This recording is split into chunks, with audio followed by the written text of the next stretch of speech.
Es poco común que los videojuegos no tengan un diálogo. Es algo que se ve muy poco en videojuegos de aventura y quisiéramos saber, ¿por qué optaste por esa opción?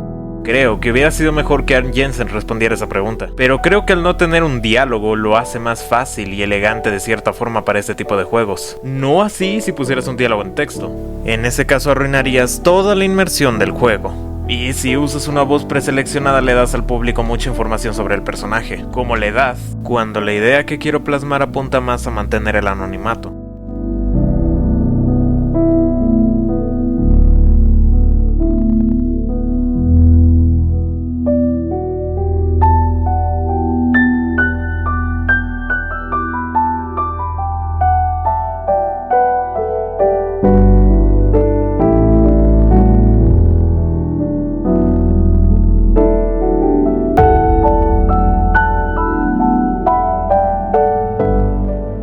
Esta fue la pregunta con la que empezó la entrevista a Dino Pari, co-creador y fundador de la empresa indie de videojuegos Playdead, empresa creadora de Limbo e Inside. Fue curioso que en una de las entrevistas dijera que la meta, o una de las metas más importantes de la compañía, es hacer buenos juegos, mecánicamente, emocionalmente y artísticamente buenos. Así pues es como el 21 de julio de 2010 sale a la venta Limbo, un juego que de tanto que lleva en internet es bastante difícil que no lo conozcas ya. Un plataformero simple y con pequeños rompecabezas para poder avanzar, donde el objetivo es encontrar a tu hermana en un ambiente siniestro.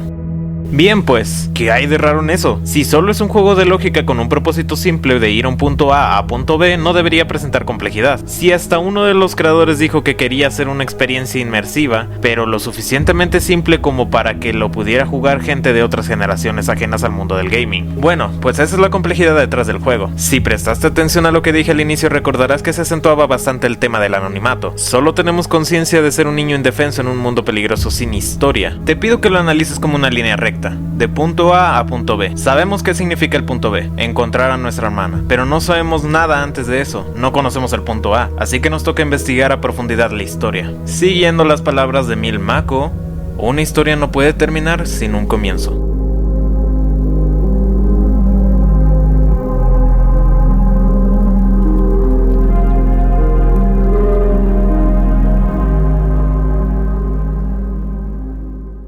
Para empezar hay que aclarar que lo que diré no es una verdad absoluta. Si estoy haciendo un video sobre la posible historia de Limbo es precisamente porque no hay una historia como tal. Así que tómate esto como una guía de teorías y misterios. Además de la versión que podamos deducir como la más confiable. También tocaré un poco el tema de si Limbo e Inside están conectados. Algo rápido, ya te digo yo que no tiene mucha relación. El protagonista está muerto. ¿En serio? No me digas. Es totalmente seguro que el niño está muerto. Algo que pasa muy desapercibido es el nombre del juego, que en la religión católica es un mundo que existe para definir a dónde irán las almas de los niños que no fueron bautizados en vida. Eso explica por qué podemos revivir después de cada una de las muertes, que están representadas de una forma súper violenta. Pero no pasa nada porque lo único que vemos es la sombra. Y tienen que ser representadas así porque reflejan los miedos que teníamos en vida. Los insectos, el bullying, ahogarnos y las máquinas de fabricación. Cada una representada de forma exagerada. Los insectos enormes, los bullies que en vez de molestarnos pasan a literalmente querer matarnos, ahogarnos, porque aunque posiblemente sepamos nadar, el agua nos hunde, y las máquinas con gran tamaño y sonido estruendoso.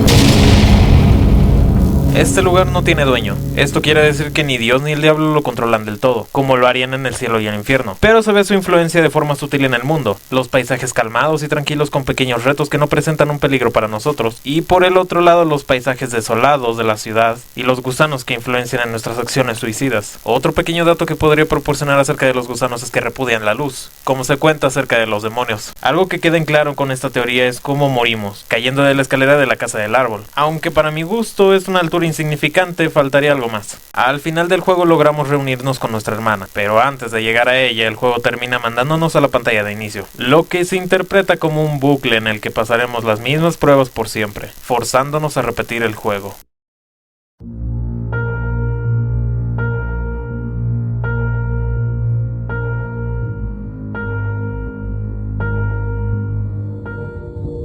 Aquí se explica mejor cómo morimos, al menos con más credibilidad que la anterior. Veamos.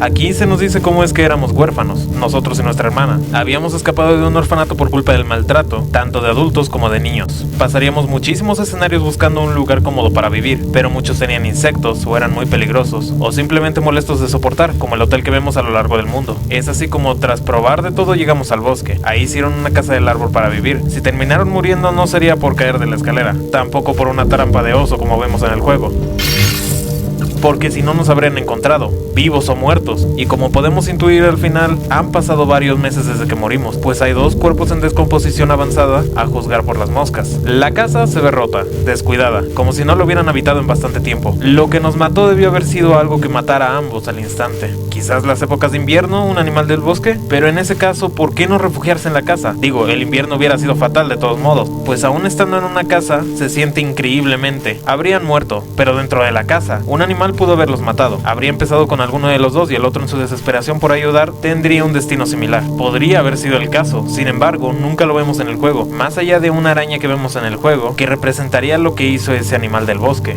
Un animal que es sobre todo bruto e instintivo, mientras que la araña nos ataca con patrones de movimiento y de una forma bastante inteligente. Ella simboliza otro tipo de fuerza abrumadora, aún más inteligente que la torpeza de un animal de bosque.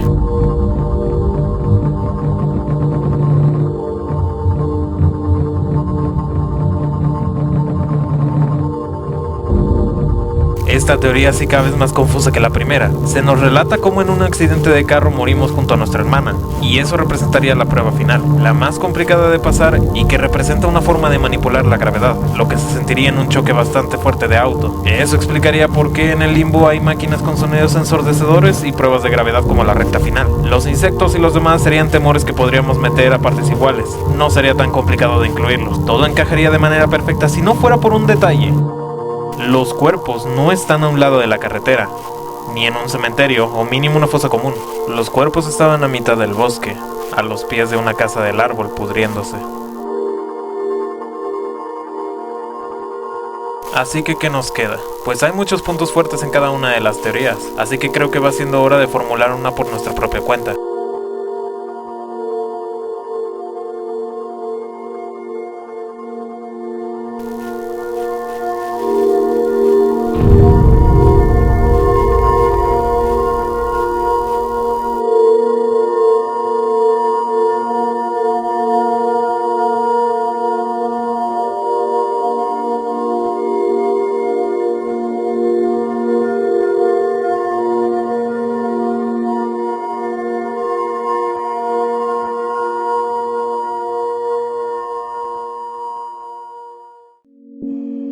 Tendría elementos un poco bastante específicos, pero explicaría muchas cosas que vemos durante el gameplay. Nosotros éramos parte de una familia, no muy buena, faltaría más. Los padres eran conflictivos y dejaron a sus hijos con traumas severos, así que ellos escaparían después de un incidente bastante fuerte. Los dos terminaron a manos de un orfanato que trataba muy mal a los niños, y esto formaría una actitud agresiva en ellos. Todo esto no es al azar, es para justificar el por qué resienten tanto la falta de confianza con el mundo entero. Y aunque el orfanato pueda sonar algo forzado, es necesario para explicar el por qué los otros niños nos persiguen. Así que en algún momento nos secuestran después de vagar por las calles solos. El secuestro sería representado por la araña, y encerrados como si de una red se tratara, logran escapar de forma momentánea. Quizá por la desesperación del momento saltaron desde algún tipo de ventana, y terminaron muriendo por una caída ahora sí bastante más alta. Es obvio que los captores tenían otros planes con ellos, así que improvisando, con un poco de paranoia en la cabeza, los llevan al bosque donde encuentran una casa del árbol. Los colocan a los pies de ella para dar la impresión de que quizá pudieron haber resbalado y caído de la escalera. En el limbo no vemos adultos, ya que ahí solo van niños. No es una forma de revivir lo que sufrimos en vida, sino de comprender nuestra muerte. En el limbo no hay nadie excepto nosotros. Por eso somos al único personaje al que se le iluminan los ojos de blanco, y los demás personajes, incluida nuestra propia hermana, son parte de ese limbo personal, creados para aceptar nuestra propia muerte y ascender al cielo. Por eso es que el viaje también se puede simbolizar como las etapas de la aceptación. Los gusanos que salen a lo largo del mapa pueden ser representados como la manipulación que tuvimos de parte de alguien en vida. Las velas que vemos como secreto en un nivel nos dan la señal de que solo llegamos a cumplir 10 años. Se habló bastante sobre la idea de que Limbo e Inside estuvieran conectadas de alguna forma, algo que hubiera dado muchísimas más teorías e ideas de qué es lo que pudo haber pasado en la vida del niño. Ahora sí explicaría el control mental de los gusanos de una forma más literal, y el paralelismo con la trama de Inside. Hubiera sido más confuso y entretenido, si no hubiera sido porque el creador dijo que no tenían que ver uno con el otro. Qué forma tan rápida de quitarle la diversión, dirás, pero al pensarlo mejor me di cuenta de que no era porque él quisiera limitar las teorías. Él sabe que Limbo tiene una historia, y aunque invisible ante nuestros ojos, existe,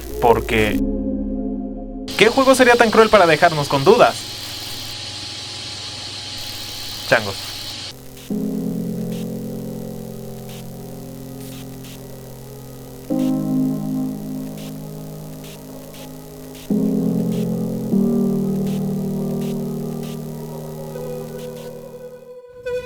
No sabría decir si hay una respuesta fija a cuál es la historia real, pues cada vez que haces una teoría salen muchas incongruencias que no tuviste en cuenta. Señales por aquí, señales por allá, le prestamos atención a detalles que interpretamos como algo, cuando en realidad pueden ser un fallo de programación, un error de audio o simplemente paranoia nuestra. Entonces lo único que podemos hacer es pensar, especular y preguntarnos, ¿por qué Madutsuki salta de la terraza?